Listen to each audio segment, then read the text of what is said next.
Good afternoon or good evening, depending where you are. For me, it's late afternoon, perhaps early evening, depending on how you look at it. But I am coming to you with another small podcast. It's something that I thought about a while ago and just never got around to putting it into a Reader's Digest form. Because, again, I've said before in my other podcast, you can listen to hours and hours or sit around for 3 or 4 hours. But I like to try to keep things short and condensed to just, an easy listen, so to speak. Although, as I stumble over my words, maybe perhaps not that easy. Before I continue on, I want to say what I always do. I'm thankful and I am grateful for everyone who ever listens to me now and down the road. I'm thankful for that. Uh, I'm always one who'll be here, whether it be one or 100 people listening. Doesn't matter to me. I really, it's probably the worst thing a person on Rumble or YouTube or Spotify can say. Hey, it doesn't matter if you listen or not. Hey, listen, one or 100. I'm good with that.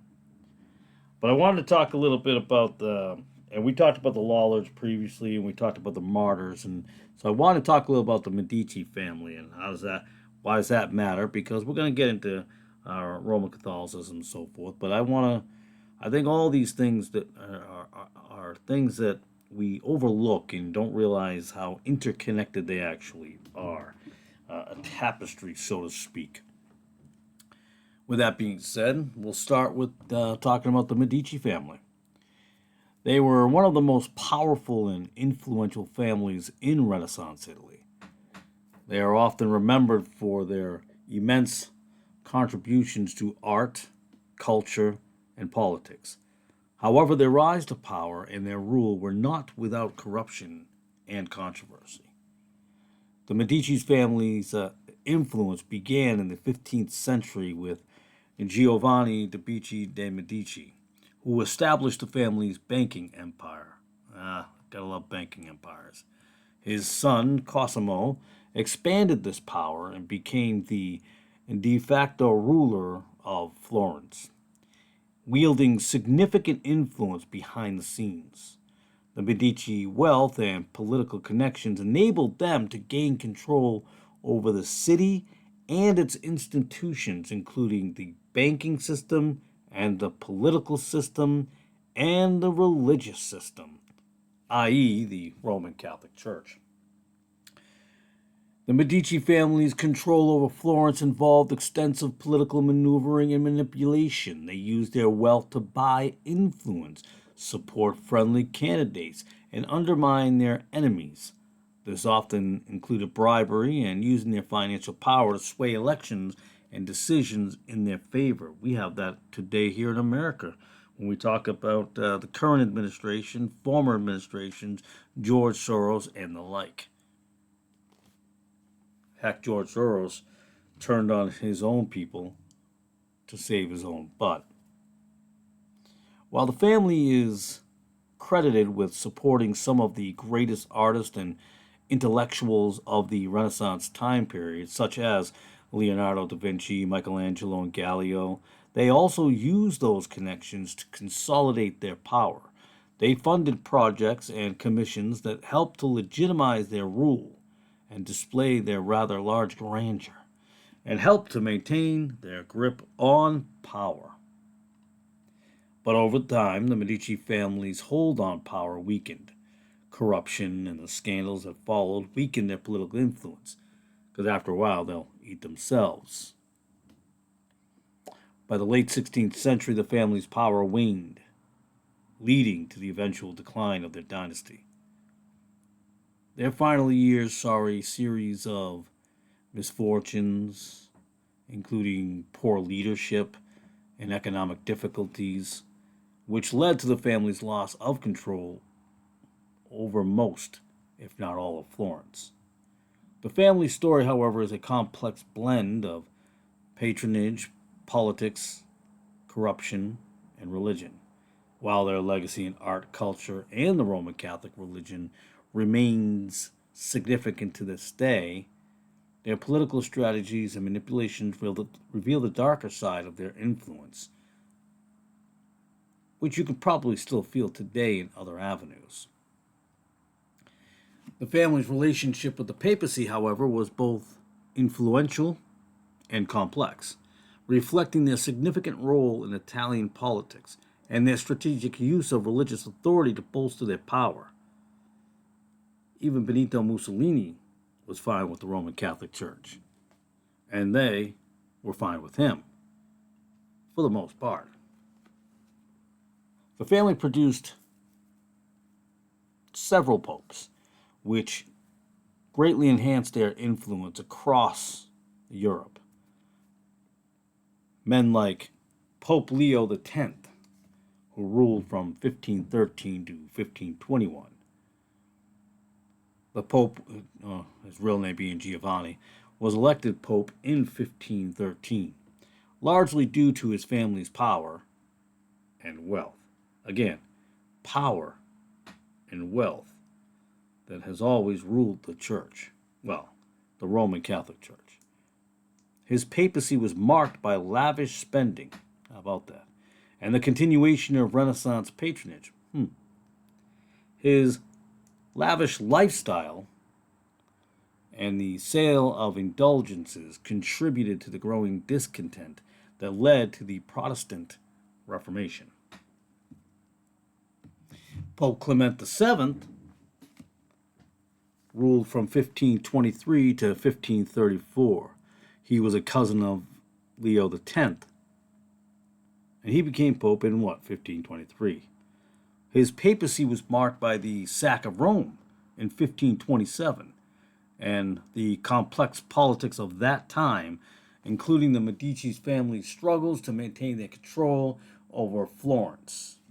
They would still hold to a certain degree,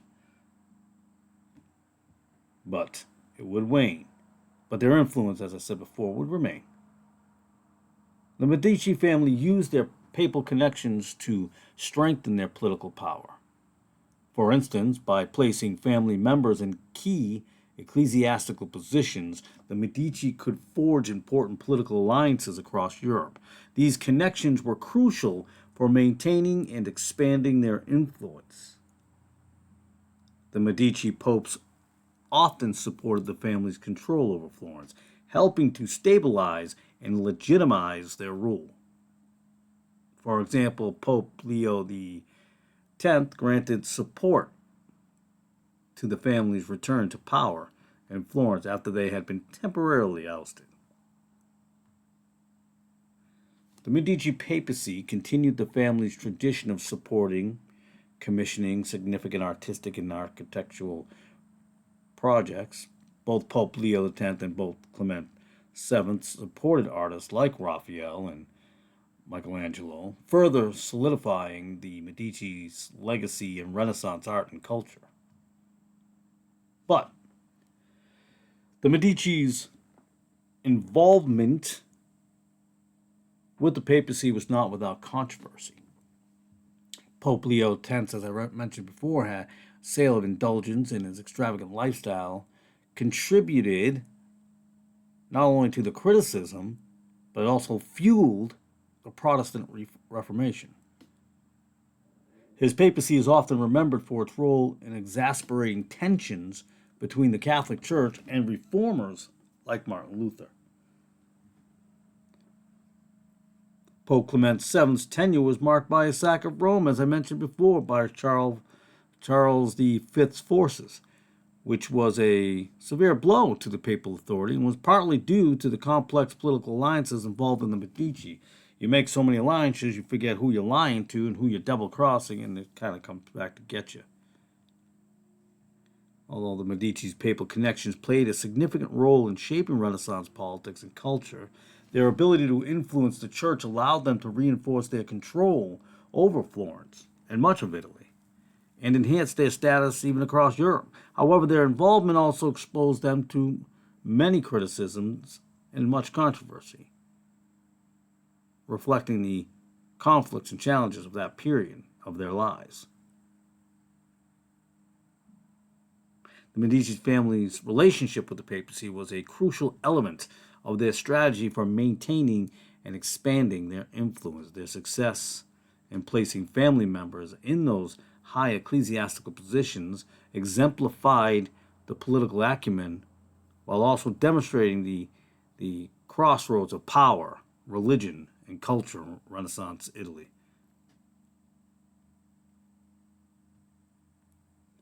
They were remembered then, they'll be remembered now, but not in the same way. They're remembered now for things that they may have done or may not have done, but they definitely had an influence on the rest of the Catholic Church from then on.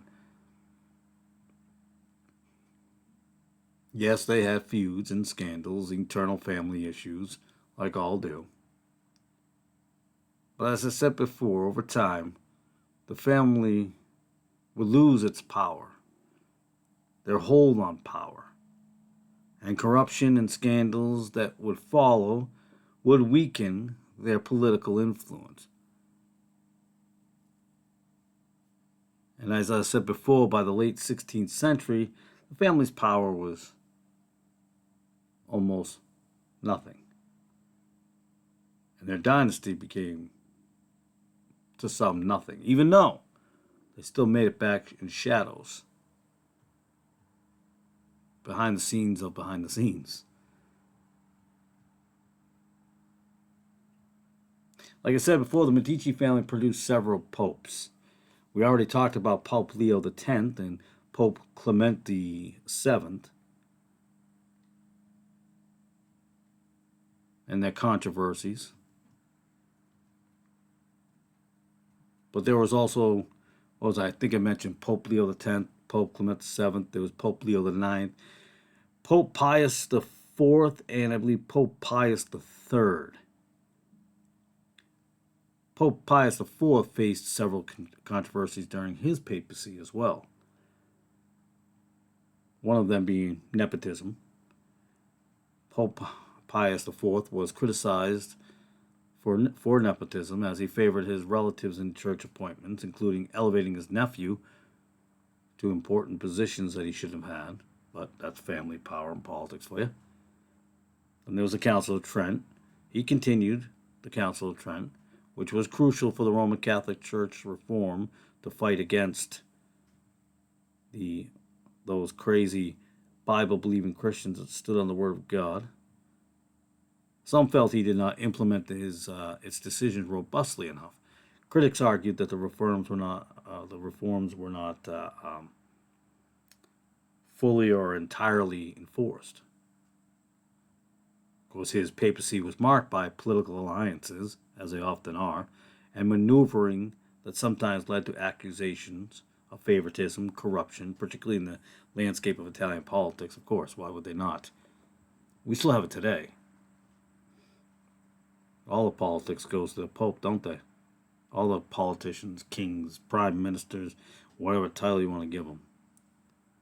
They rule as they pretend not to rule.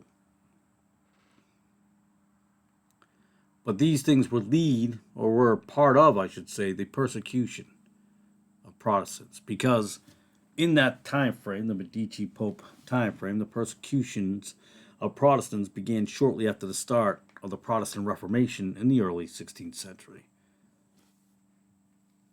From the 1520s to 1530s, as Protestant ideas began to spread, initial efforts to suppress them emerged. For example, Martin Luther's excommunication in 1521 and the subsequent Edict of Worms, which declared him an outlaw, which I would say born-again, Bible-believing Christians in this time frame are outlaws. Well, some pretend to be, but some are not. Marked the beginning of formal efforts to derail or curb Protestantism. Then you have the 1550s in England. The reign of Mary I saw severe persecutions of Protestants, including the execution of over 300, under 300, roughly 300 Protestants, somewhere in that ballpark, somewhere near 300 Protestants in what is known as the Marian persecutions in the 1550s as well. In France, the French Wars of Religion led to widespread violence and persecution against the Huguenots. Then you come to the 1570s and the 1580s. In Spain, the Inquisition intensified its efforts against Protestants, resulting in executions and severe penalty for those caught practicing Protestantism, i.e., reading the Bible and not following the Catholic Church, following God instead. One would say these early persecutions reflected the intense religious conflicts and even political struggles of that era, the Reformation era. As much as these things are old, they are still now. They go beyond, go past the Reformation, go past the Lollards, go past Wycliffe, keep going past. It has always been there. Any state that has a church or a state religion is not the true church.